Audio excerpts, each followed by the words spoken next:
Houston. It's crunch time.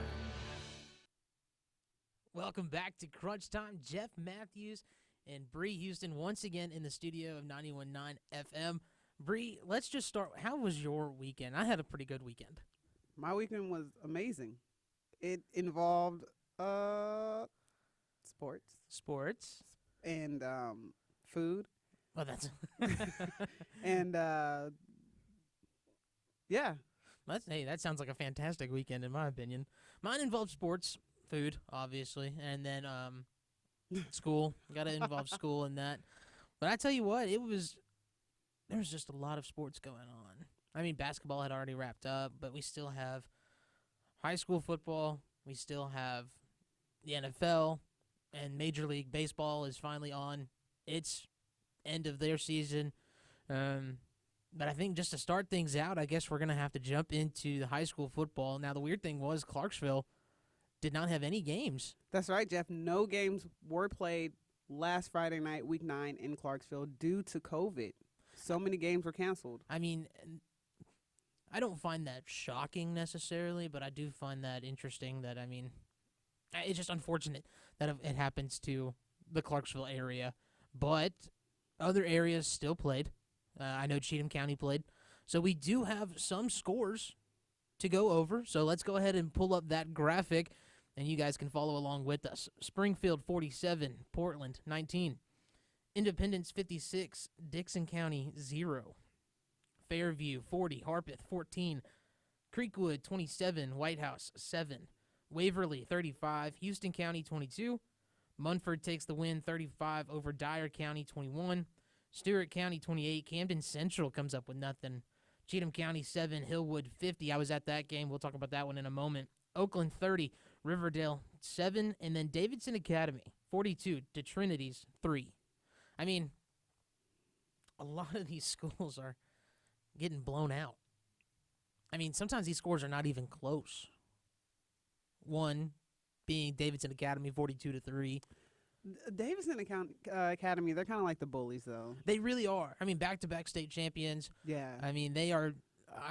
They played against Sycamore earlier this season, and I actually covered that game, and it was just brutal. It was brutal. I forget the ending score because I stopped counting. They are like the Henry County of their league. They kind of are. I mean, they're just dominant, have a great quarterback, have a great wide receiver, have a great running back. I mean, they're able to run the ball. They're able to do whatever they want to do. Yeah. Especially in this area. When they come, Davidson Academy is over in Nashville, towards that Nashville area. So when they come to Clarksville, when they come to Clarksville, I mean, it's tough to say because you kind of don't want to hurt people's feelings, but at the same time, Clarksville area cannot compete with teams like Davidson Academy. It's in recent history, it's been a struggle. It has been hard, but we're gonna go over the that Cheatham County takes a loss against Hillwood. That one, oh my gosh! You know what? It was bad. A bad game to. Bad. I could imagine how difficult it was to call that one. It was, and even watch if you were a fan of Cheatham County. Right. Well, here's the biggest thing was, it was like we've already talked about. I mean, it was literally a top tier team coming in against Cheatham County, who has struggled all season long. Now 0-7, I believe. Yes. Now 0-7 on the season. Not able to get things moving, not able to communicate with each other. Coaching staff, I think, had already chopped this week up to a loss. It was just bad. But Hillwood's quarterback, his name's Cam Davis. One, he's huge. I was on the field talking to the coaches before the game, and Cam Davis walked up doing his drills. And let me tell you, this guy is huge. He's huge. He's well over 6'5". One of those players who you're like, you sure you're in high school? Like, right. And he really does remind me of Cam Newton. Cam Newton's a taller guy. Yeah, he is. He's a tall gentleman, but he's a dominant quarterback. The only thing that Cam Davis doesn't have with comparative to Cam Newton, well, one, the experience. Two is the speed. So Davis I think he scrambled once or twice and took the ball up the field himself. Just slow, wasn't able to really move his feet that quick. Also, from up top, it could just be that his strides, he didn't need that many strides to get far. Yeah. Right? I mean, that could be what it looked like. But I will say, I think through a lot more training, getting through going into top-tier college maybe, he could be dangerous. I could see him going to the league. You have to remember, like you mentioned, he's only in high school. Yeah. So speed is something you can work on. You hit Exactly. those agility drills, get those fast twitch muscles to develop, and you never know where his talent could go. Me and, I should say Justin and I, who is my play-by-play guy when we cover high school sports, we were going through and looking through Cam Davis's social medias because we were curious if he had any colleges looking at him. Yeah. Now, supposedly he has been reported as the #1 pro-style quarterback because he runs a pro-style offense. So they've labeled him that in the state of Tennessee. And then we saw that Oklahoma had sent him a letter.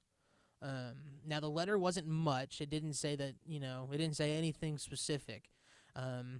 It could be an invite to camp, whatever. But still, a team like Oklahoma looking at a high school quarterback like Cam Davis, for one, was kind of wild. And two, I think there was another one. Tulane in Louisiana sent him a letter as well. So, I mean, he has a couple of colleges already interested. Just to be named pro-style quarterback in the state of Tennessee, that's a huge accolade. And to get colleges to send you a letter, it might not be an offer, but it's, right. Hey, kid, you're on our radar. Yeah. So well, and he's being watched. Here's my thing. If Oklahoma is sending you a letter, for a fact University of Tennessee is probably looking at you. Alabama has probably shown some interest maybe in their talks with trying to find who they're wanting to bring on. So you have colleges looking at you. But speaking of colleges, we got to jump over to the SEC. Now, SEC was kind of interesting this week. And we'll get to the reason why right now. So we'll go ahead and bring up the graphic, and you can follow along with us. LSU versus Florida was postponed, as well as Vanderbilt versus Missouri. So both those games get postponed.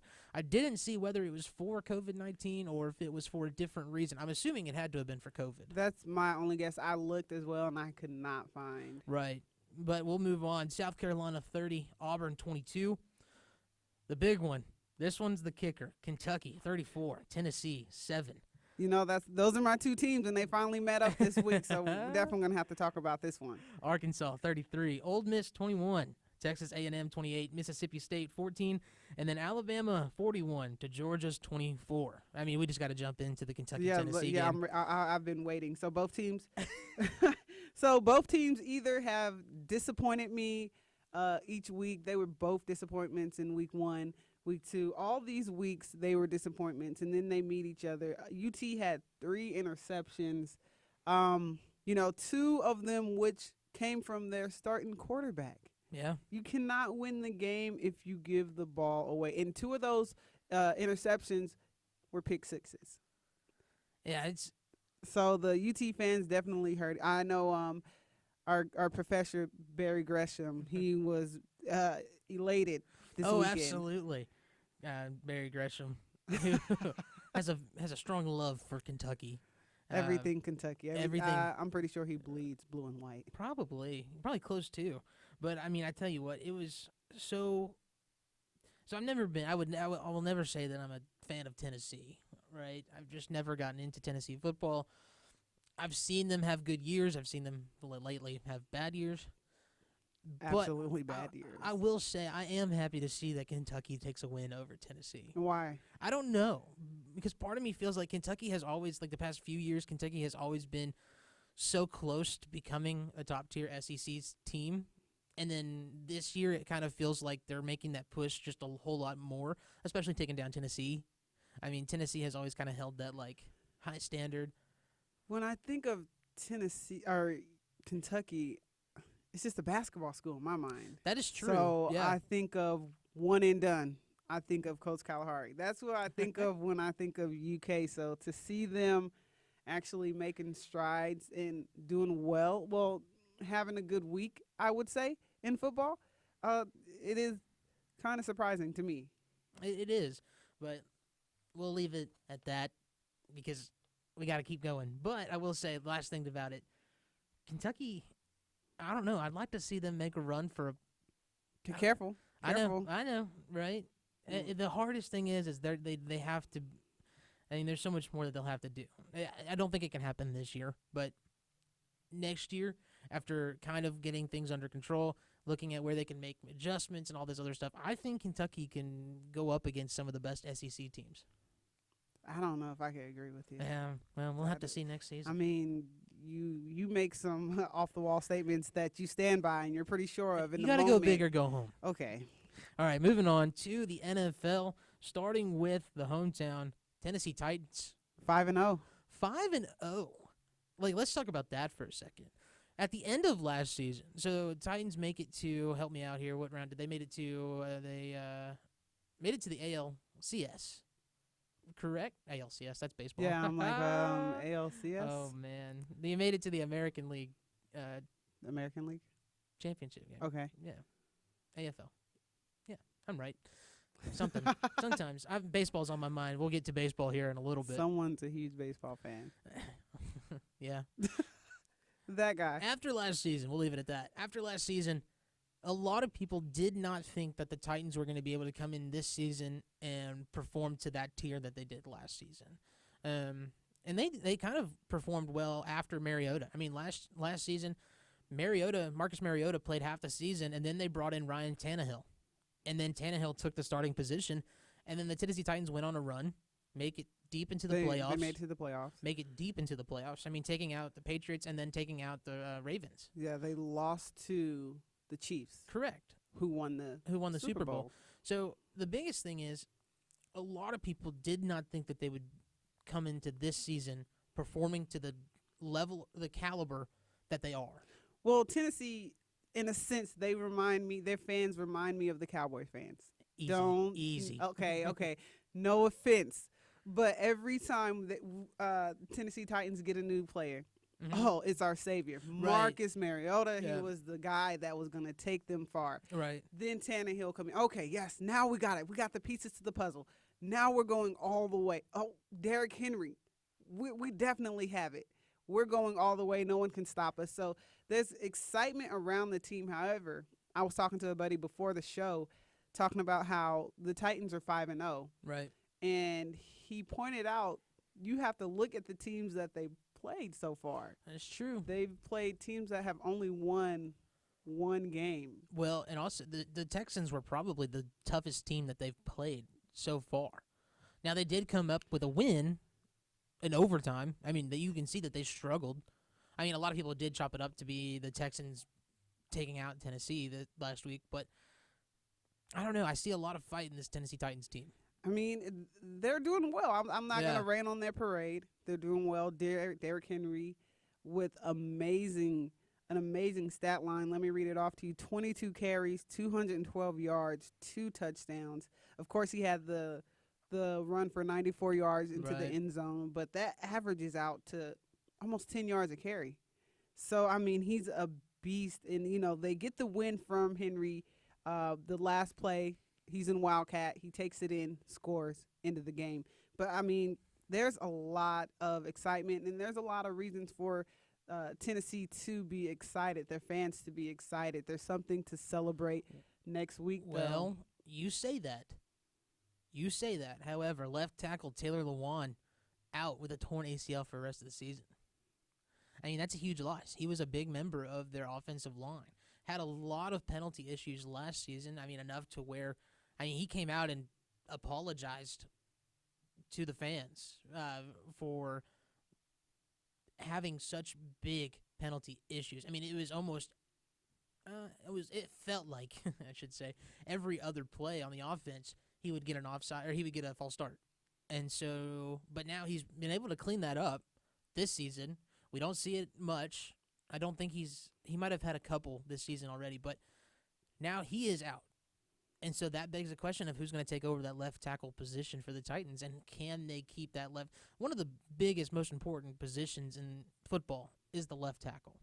because that's going to protect your quarterback Protect the quarterback. the most. Because if you're right-handed, that's going to be their blind The side, blind side, exactly. right? So can they find a player who can evenly match that position for Taylor Lewan? And the question is, the biggest thing, I don't know. The only way we're going to know is next week When they play the Steelers. when they play the Steelers. That's Old right. Big Ben coming in. Big Ben is coming in. So it's going to be interesting. We've talked on this show about teams being exposed from the high school level, college, pro. There's teams that look really good until they play that team. That one team. That expose their weakness, whether it's on defense or offense. Well, let's talk about a team that was exposed pretty bad. Go ahead. It's okay. Small violin playing. I don't know if we can edit that. Anyway, Cowboys, big loss. As I hit my face on the mic, a big loss against Arizona, 38-10. Arizona scores 21 in the first half, 17 in the second half. Dallas only scores 3 in the first half and only 7 points in the second half. Where's Dak? Dak is out for the rest of the season. So Can is that what you chop it up to? The injured quarterback. Here's the thing. Andy Dalton is an experienced quarterback. He just couldn't do it. Well, it's so hard being a Cowboys fan trying to report unbiasedly against for the Cowboys, because here's how I see it. I truly believe that Andy Dalton can actually get this job done. However, I feel like there's a lot of players on the offense and the defense who have kind of lost hope in the season because they don't have Dak Prescott on the field. Okay, when Dak got injured, Mm-hmm. I text you. Do you remember what I said to you? No. Good luck winning any more games. Oh, yeah, that's right. You did say that. After this. Yeah. And Andy Dalton, he's just 34 for 50, 34 completed pass out of 54 attempted, 266 yards, 1 touchdown, 2 interceptions. See, without the 2 interceptions, that sounds great. It sounds great, but then you also have Ezekiel Elliott fumbling the ball twice. 12 carries, 49 yards. Someone brought up a really good point. It seems Ezekiel Elliott had his great rookie season, but then every season after that, he has kind of trickled down in expectations. I was watching a show on, I can't even remember what show it was, but they mentioned how the Cowboys, the players, once they get paid, they stop playing. It's a true statement. That is what this analyst noticed, and he said, look at all the players, look at their numbers before they get their contract, before their contract year or their deal comes up, and then look at their numbers after. And after you see all these numbers are declining, but the contract number increased. So I think it's funny you say that. I think there has always been the understanding of if you don't perform, Jerry Jones will not pay you. I think that's a very fair point. I mean, you got to look. The only person who still performed after getting paid was Tony Romo. And he was their quarterback for, what was it? Almost, I think it was like 15 years. Early 2000s until about 4 years ago. Yeah. Every time that he got paid, he still went out and played his hardest. I will stand by that belief until the day I die. But you're not wrong. I mean, there's players who have just kind of trickled down. Des Bryant is one of those. I mean, he played well at the beginning of his career and then wanted more money. Jerry Jones said no, didn't play as well, and then eventually just gets cut and then gets injured, and now he doesn't play in the NFL. Yeah, he's done. I think he's still trying to make a comeback, but I just don't see it happening. Yeah, I personally don't see him. I don't see any of that coming back. Going back. But let's go ahead. Let's talk about this for a second. Dallas right now is 2-4 on the season. And the craziest thing is, after the loss of yesterday, they're still first NFC East. They are the number 1 team in the NFC East. And it's just crazy how the whole NFC East, 5-18 as a division, the NFC East has won 5 games. And that's why and the 18 Cowboys losses. can lose a game like that and still be first. 2-4. with a 2-4 And then Dallas record. plays Washington next week. And the Washington football team hasn't really done much this year. I mean, I would love to. I would like to watch Alex Smith continue to play. I don't think he started this past weekend, but I want him to play. He's definitely a bright spot for the Washington team. That is true. Yeah, everything else looks terrible. Everything looks like horrible, and I'm talking about the NFC East in general. The bright spot is Alex Smith played ball. Not this past weekend, but the weekend before. It's a lousy division. It is lazy. I mean, it just seems that there's no rush to do anything. Players can't get offenses moving. Defense, who? I mean, that's kind of the issue. But let's go ahead and move on because we got other things to talk about. Another big-time game that happened was the Buccaneers. Tom Brady and the Buccaneers took on the Green Bay Packers and Aaron Rodgers. And, let's just say Tom Brady had a field day. He did. 38-10, Buccaneers take it. Packers only scored in the first quarter. And I was so disappointed when I read Aaron Rodgers' stat line. 2 interceptions, no touchdowns. Like, that's not the No touchdowns, but the Packers didn't even score in the fourth quarter. You can't win games like that. No, not okay. Especially not in the NFL. Well, I think it also is really weird that no one scored in the fourth quarter, not just the Packers.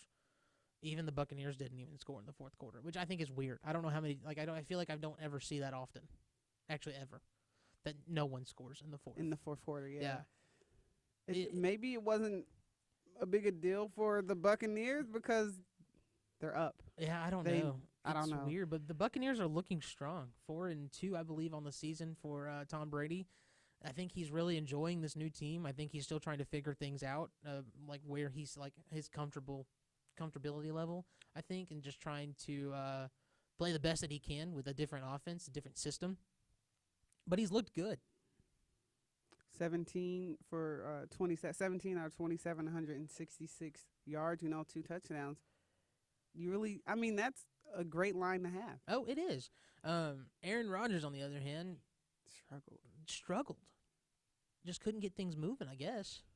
And that I don't know what we can. Maybe it was just one of those off Sundays because this is definitely not what he goes out and produces. He's a leader. He's a vet. Right. He knows how to win games, and this week it wasn't for him this week. No, it was not. I remember you probably remember this too, probably better than I do.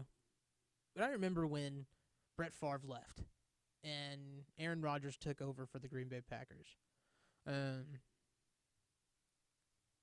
Everyone did not believe in Aaron Rodgers. He had to come out and prove himself. Like, he had to prove himself to everyone that he was an elite quarterback, or that at least he could play in this league. And he did that. I mean, he has taken the Green Bay Packers to a Super Bowl. They won the Super Bowl. He has literally been a staple for the Packers. Is he starting to decline? It's tough. And I feel like there's a lot of these quarterbacks who have been around for over 5 years, 6 years, that were already asking this question. I don't want to say he is just based on this last Sunday. You're right. You can't base it off this one time.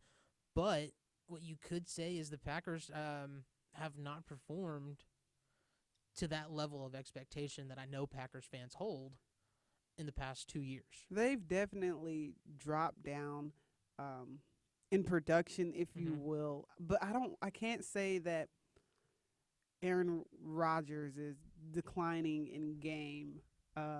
Age is always a factor. He's getting up there. But to say he's declining that'd be a huge statement to make when I feel like he still has something left in the tank. He's still capable of going out and winning games and scoring touchdowns, even though he didn't this Sunday. But I feel like he's still capable of doing all the things he's done in the past.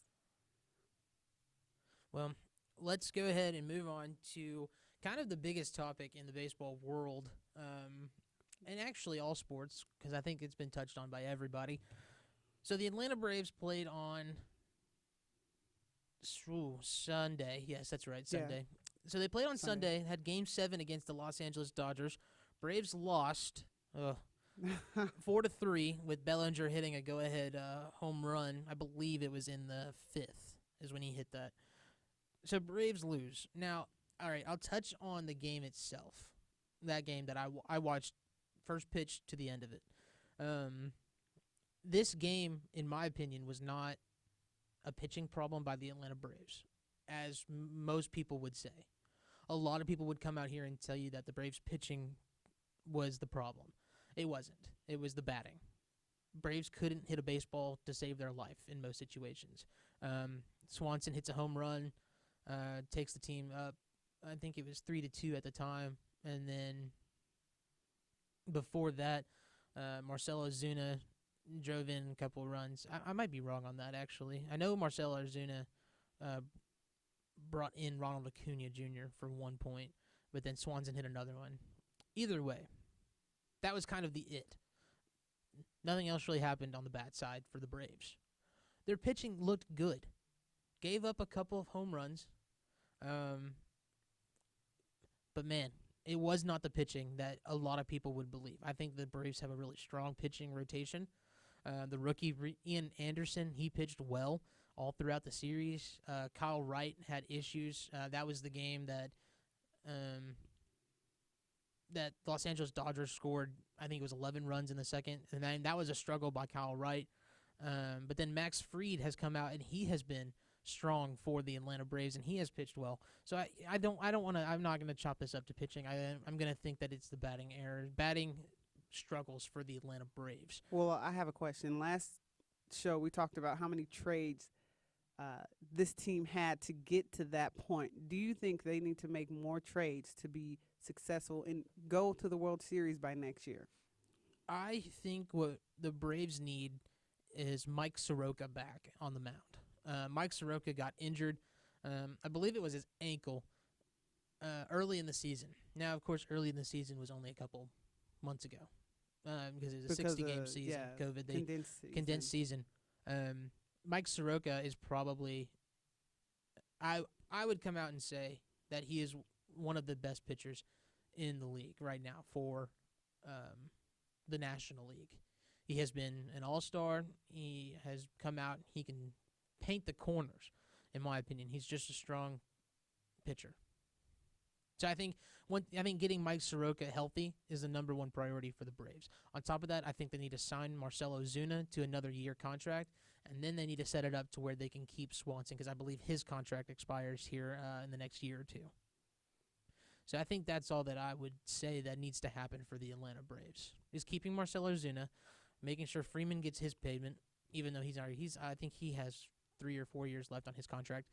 Swanson, make sure he gets paid, get Mike Soroka healthy, and then I think that'll be it for the Atlanta Braves. And I think that actually has to be it for us, because we are finished. That's all we have to talk about. Oh, wow. We couldn't talk about the World Series game itself. I know. Tampa Bay versus the Dodgers. Game 1 tonight at 7 p.m. Tonight. And Tampa Bay, they've never won a World Series. Never won a World Series. This is something very exciting for their team. The last time they've actually been was 2010, so 10 years ago. Well, that'll do it for us here at the studios of 91.9 FM. Thank you so much for joining us, and we'll get back to the World Series next week.